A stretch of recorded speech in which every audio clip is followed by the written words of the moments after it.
अस्सलामु अलैकुम वरहमतुल्लाहि वबरकातुहू। हज़रात, आज का जो हमारा मौजू है ये मोटापे के बारे में है। मोटापे की वजह से इस दौर जदीद में लोग बहुत ज़्यादा परेशान हैं। ख़वातीन भी बहुत ज़्यादा परेशान हैं, बच्चे बूढ़े सारे ही लोग परेशान हैं इस मोटापे ही की वजह से। आए दिन मुख्तलिफ़ किस्म के अरके महज़लियात वगैरह का इस्तेमाल करते हैं, मुख्तलिफ़ किस्म के टोटके जमाते हैं, मुख्तलिफ़ किस्म के कावों का इस्तेमाल करते हैं, लेकिन फिर भी रिज़ल्ट ज़ीरो मिलता है, रिज़ल्ट भी नहीं मिलता। अब लोग बेचारे उकता गए हैं, परेशान हैं। तो अब वो उकता के ये कहते हैं, डॉक्टरों हकीमों के पास जाके कहते हैं अब हम ये अमल नहीं कर सकते, अब हमारी बस हो चुकी है, अब हम इनके ऊपर परहेज़ कर कर के उकता चुके हैं, खाना छोड़ चुके हैं और हर तरह की एहतियाती तदबीर के ऊपर अमल कर चुके हैं, लेकिन उसके बावजूद भी मोटापा पीछा छोड़ने के लिए नाम नहीं लेता। 99% लोग इसी वजह से परेशान हैं, मोटापे का शिकार हैं। औरतें, बच्चे, मर्द हज़रात मोटापे का शिकार हैं। अव्वल तो ये मराज मरूसी है और इसके मुख्तलिफ असबाब हैं, और इसका ये भी एक मसला है, औरतों में हार्मोन्स की ख़राबी की वजह से भी मोटापा होता है। और बाज़ दफ़ा वेजिनल जो सोजिश होती है, औरतों को वेजिनल सोजिश की वजह से भी मोटापा बड़ी तेज़ी के साथ फैलता है, और इसी की वजह से औरतों के चेहरे पे हार्मोन्स की ख़राबी होती है, चेहरों पे बाल आ जाते हैं। और इसी वजह से कितनी ही औरतें हैं बेचारी जिनकी शादियाँ नहीं हो रही, और मोटापे ही की वजह से इन बच्चियों को छोड़ दिया जाता है। इनके साथ कुछ शादी करने के लिए तैयार नहीं है। बच्ची अभी 10 से 15 साल उसकी एज है, लेकिन वो एज उसकी कितनी लग रही है, 35-40 साल की एज की बच्ची लग रही है। तो ये क्या वजह है? कितनी ही ऐसी बेटियां हैं जो परेशान हैं घर के अंदर। वो आए रोज़ नेट के ऊपर सर्च करती हैं, यूट्यूब के ऊपर सर्च करके नए नए टोटकों पर अमल करती हैं, लेकिन वो भी बेसूद होते हैं और बेचारी थक हार जाती हैं। फिर अरके माजरियात का इस्तेमाल करना शुरू कर देती हैं, जो को टोटका बताता है उसके ऊपर अमल करती हैं। इसके बावजूद भी उनको छुटकारा नहीं मिलता। और इसकी क्या रीज़न है, क्या वजूहात है, क्या सबब है? उनका ये भी एक सबब है कि उन लोगों को, बाज़ लोगों को शुगर होती है, बाज़ लोग एलोपैथिक अद्वियात का बेतहाशा इस्तेमाल करते हैं। हल्की सी सर दर्द हुई तो फौरी एलोपैथिक मेडिसिन इस्तेमाल की। और बाज़ दफ़ा ज़हनी टेंशन लेते हैं लोग, बाज़ दफ़ा जिगर के मराज वगैरह इनके सबब है। तो इनमें से एक चीज़, सबसे कुछ चीज़ें मोटापे का जो अभ्यास बनती हैं, ओबेसिटी जो है मोटापा उसका जो बहस बनती है, उनमें से क्वालिटी ऑफ लाइफ है। नंबर 1 है क्वालिटी ऑफ लाइफ। देखिए, ज़िंदगी की एक क्वालिटी है, हर इंसान की एक क्वालिटी है। जिस तरह कोई ब्रांड है, मसलन एसी ब्रांड है, वो अग्री का है या हायर का है या किसी भी कंपनी का है, तो उसका एक ब्रांड है, उसका एक नाम है। और इस तरह इंसान की भी एक क्वालिटी होती है, क्वालिटी ऑफ लाइफ। इंसान की एक ज़िंदगी होती है जिससे इंसान खूबसूरत लगता है, वो मीटिंग में जाता है तो इंसान बहरूब लगता है, उसकी एक शख्सियत होती है। तो जो मोटापे के शिकार लोग होते हैं, एक तो उनकी शख्सियत जो होती है वो मंद पड़ जाती है, और जब मोटापे का शिकार होते हैं वो बात करने से अपना सांस उनका फूलता है, दिल घबराता है, इस किस्म की अलामात पैदा होती हैं। और जिस तरह एक गरीब आदमी और अमीर आदमी है, गरीब आदमी बेचारा सुबह जाता है, शाम तक अपनी मजदूरी करके घर वापस आता है, और इस तरह जो अमीर आदमी है वो एसीओं के नीचे रहता है, वो सुबह से लेकर शाम तक यानी 50,000 या 1 लाख की कम से कम जो कीमत है वो इसका ज़र मुआवजा कमा के घर में लाता है। बच्चे उसके जनाब पुरसकून से खाते हैं, जनाब बर्गर खा रहे हैं, कोई शवारमा खा रहा है, अय्याशी के साथ इस तरह की चीज़ें इस्तेमाल करते हैं। तो वो उनकी ज़िंदगी के अंदर एक क्वालिटी है, उस ज़िंदगी के अंदर एक क्वालिटी ऑफ लाइफ। और दूसरा मसला होता है जो मोटापे के, ओबेसिटी के जो मरीज़ होते हैं, उनमें से दूसरा मसला ये होता है स्प्लीन अपीनिया, यानी उनको नींद नहीं आती, सारी रात करवटें बदलते रहते हैं, सांस फूलता रहता है, और उनकी तबीयत के अंदर चिड़चिड़ापन आ जाता है और बहुत ज़्यादा गुस्सा आता है। जब इंसान को पुरसकून नींद नहीं आती तो इंसान के असाब जो पट्टे हैं वो भी डेड होना शुरू हो जाते हैं, वो काम करना छोड़ देते हैं। ये मोटापा इतनी ख़तरनाक मराज का पेशखैम है। और तीसरी सिचुएशन इसकी ये होती है कि अनफर्टिलिटी, यानी कुछ मर्द होते हैं उनके समन जो होते हैं वो कमज़ोर, इसी वजह मोटापे की वजह से जरासीम कमज़ोर हो जाते हैं और बाज़ लोगों के जरासीम डेड हो जाते हैं, बाज़ लोगों के दम कटे होते हैं और बाज़ लोगों को इसी वजह से पस ज़्यादा आनी शुरू हो जाती है, औलाद बेऔलादी का बहस बनते हैं और इसी मोटापे ही की वजह से। और चौथा मसला इससे ये भी पैदा होता है कि हाई ब्लड प्रेशर रहना शुरू हो जाता है, ब्लड प्रेशर उनका ज़्यादा होता है।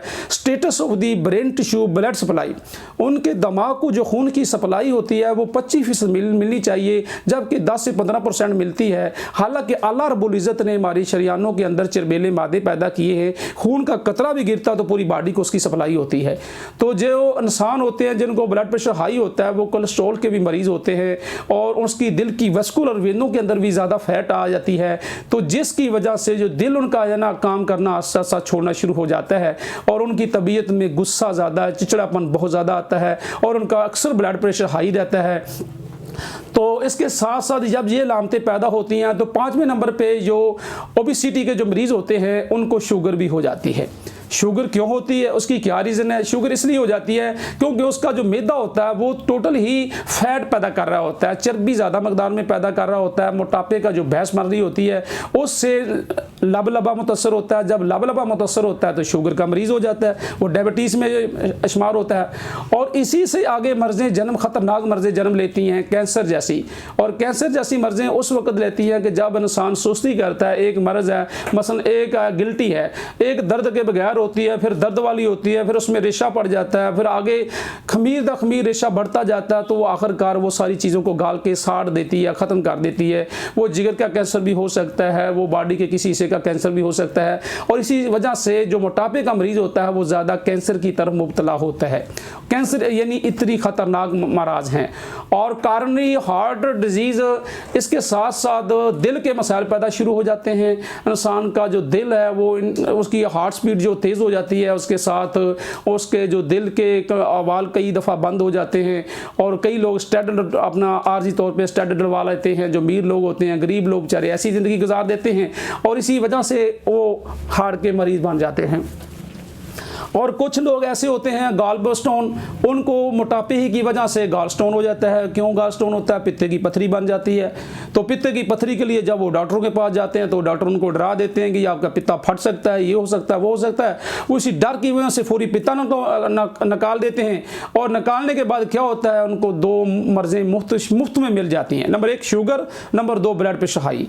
क्यों मिलती हैं? उसकी रीज़न ये है कि जब जो हमारी बॉडी के अंदर जो ग़िज़ा थी जिसके ऊपर पित्ता पानी के कतरे गिराता था, उसके हाजमे को दुरुस्त करने के लिए और खुराक की जो पेप्सिन तोड़ फोड़ करने के लिए, अब वो तो बॉडी के अंदर डॉक्टरों ने निकाल दिया। अब उसकी बॉडी के अंदर जब ड्रग गुजार जाएगी तो वो कभी ज़िंदगी भर में वो मुर्गन गज़ाएँ या चटपटी चीज़ें इस्तेमाल नहीं कर सकेगा और जब इस्तेमाल करेगा तो वो मैदे का मरीज़ बनेगा। जब मैदे का मरीज़ बनेगा तो वो शुगर का मरीज़ बनेगा। जब शुगर का लबलबा काम करना छोड़ेगा तो हार्ट का मरीज़ बनेगा। जब हार्ट का मरीज़ बनेगा तो ब्लड प्रेशर उनका ज़्यादा हाई रहना शुरू हो जाएगा। और ये मर्ज़ें मुफ्त में मिल जाती हैं।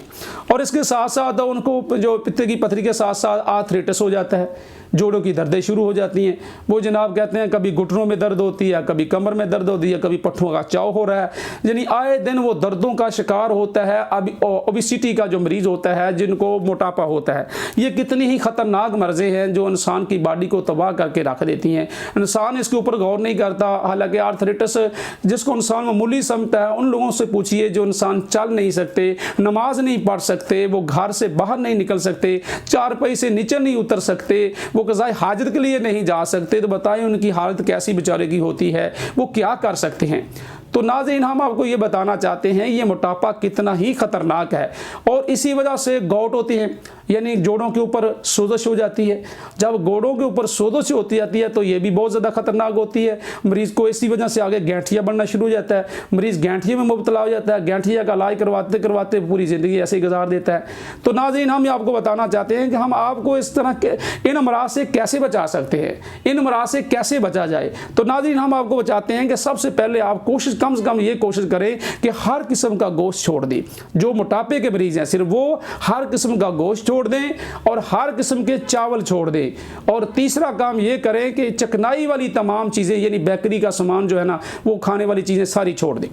और इसके साथ साथ वो अपना आराम तलबी, जो सारा दिन बैठे रहना, घर में काम काज ना करना, ये सिलसिला भी छोड़ दे, बल्कि घर में काम काज खुद करे, वो डस्टिंग खुद करे, घर की सफाई सुथराई जितने हो सकते हैं छोटे मोटे मामला करेंगे तो इंशाअल्लाह उससे चर्बी भी तहलील होगी, बॉडी भी एक्टिवेशन आएगी और मजबूती भी आएगी। और जब ये हम काम नहीं करेंगे तो फिर क्या होगा, जब हम ठंडा शदीद पानी पिएंगे बर्फ़ वाला तो फिर क्या होगा, हमारे जो असाब होते हैं ना, मैदे के असाब होते हैं, उसको वो डेड कर देते हैं। शदीद ठंडा पानी पीने की वजह से जब असाब ही डेड हो गए तो वो जब बताएं गुज़ा जुज़े बदन कैसे बनेगी, बॉडी का हिस्सा कैसे बनेगी, इंसान की ज़िंदगी को तबाह करके रख देती है।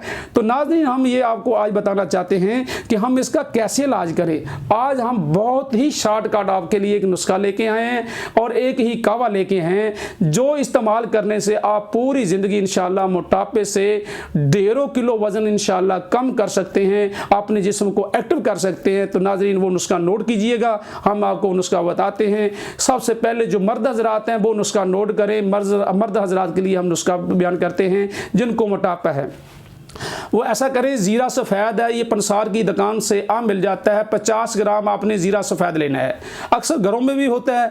और इसके साथ आपने तुख्मे कासरी लेनी है, वो भी 50 ग्राम। ज़ीरा सफ़ेद 50 ग्राम और तुख्मे कासनी 50 ग्राम, इन दोनों चीज़ों को आपने पाउडर कर लेना है। और 1 चम्मच सुबह दोपहर शाम खाने के दरमियान आपने इसको इस्तेमाल करना है। जब सुबह का खाना खाना है उसके दरमियान आपने इस्तेमाल करना है, जब दोपहर का खाना खाना है उसी वक्त इस्तेमाल करना है, शाम का खाना खाना है उसी वक्त इस्तेमाल करना है। जो हजरात कम खाते हैं या नहीं खाते गाय बगाए, वो भी 3 टाइम इसको इस्तेमाल कर सकते हैं इसमें बिला झिझक। और इसके साथ साथ जो ख़वातीन हैं उनको क्या करना चाहिए, क्या इस्तेमाल करना चाहिए, वो हरड़ स्याह लें। सिर्फ मुफरद एक ही चीज़ आपने लेनी है, हरड़ स्याह 100 ग्राम आप ले लें और उसको दलबल करके थोड़ा सा जो कूब कर लें और दलबल करके 1 चमचा 1 गिलास वो कच्चे बर्तन वाला या आम गिलास उसी में भिगो सकते हैं, उसमें रात के टाइम भिगो दें और सुबह नहार उठ के उसको इस्तेमाल करें। और जब इस्तेमाल करने से अगर आपको कब्ज़ हो जाए तो आप उसके अंदर हल्का सा नमक डाल लिया करें। अगर आप ब्लड प्रेशर हाई के मरीज़ नहीं हैं, अगर ब्लड प्रेशर के हाई के मरीज़ हैं तो फिर वो आपने वो नमक नहीं डालना, इसी तरह इस्तेमाल करना है। अगर उससे आपको मोशन लग जाते हैं तो आप चीनी डाल सकते हैं। अगर आप शुगर के मरीज़ नहीं हैं, आप सुबह नहार उसका इस्तेमाल करना है 1 गिलास पानी का।